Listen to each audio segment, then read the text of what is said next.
our experience, we know that light travels along straight paths. However, light gets deflected by the gravitational field of massive objects. Then, according to Newton's actio equals reactio, light must also be the source of a gravitational field. The gravitational field of light is the topic of our article Gravitational Properties of Light, the gravitational field of a laser pulse. We used the model of a laser pulse of length L and very small beam diameter. The pulse travels from its emission point to its absorption point. We used the framework of linearized Einstein gravity, where it is assumed that the spacetime metric G only differs by a small perturbation h from the background metric eta. We assume the background to be that of flat spacetime. We solved the resulting equations analytically.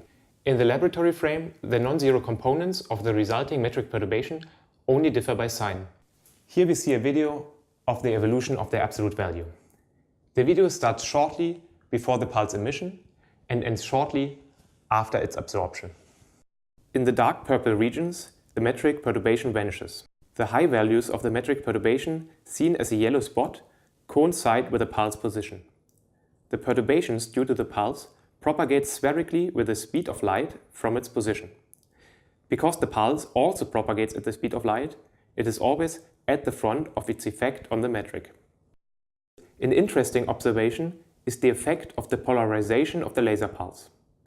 We find that the metric perturbation shows modulations for linear, but not for circular polarization. Because the whole problem is rotationally symmetrical, the metric perturbation is independent of the polarization direction. The physical effect of the metric perturbation can be extracted from the Riemann curvature tensor R. The curvature tensor provides us with information about the spread and the contraction of neighboring trajectories of test particles. Here we see a particular component of the curvature tensor evolving in time. Red corresponds to negative values and blue to positive values. Our most interesting observation is that the curvature tensor is only non-zero in spherical shells. These shells expand with the speed of light and are causally disconnected from the pulse during its free propagation. This means that the gravitational effect is only induced during emission and absorption. The gravitational effect of emission is an attractive force. The gravitational effect of absorption is a repulsive force. In contrast to the gravitational force due to a massive object, the gravitational force due to a laser pulse decreases only with the inverse of the distance to the pulse. It is interesting to note that two parallel propagating light pulses attract each other if they counter-propagate, but not if they co-propagate.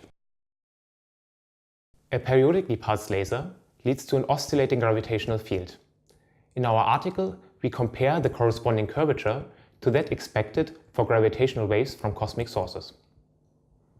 The gravitational field of a laser pulse is extremely weak, and at the moment there seems to be no way to detect it. However, as light plays a fundamental role in modern physics, insights into its gravitational field are of great importance.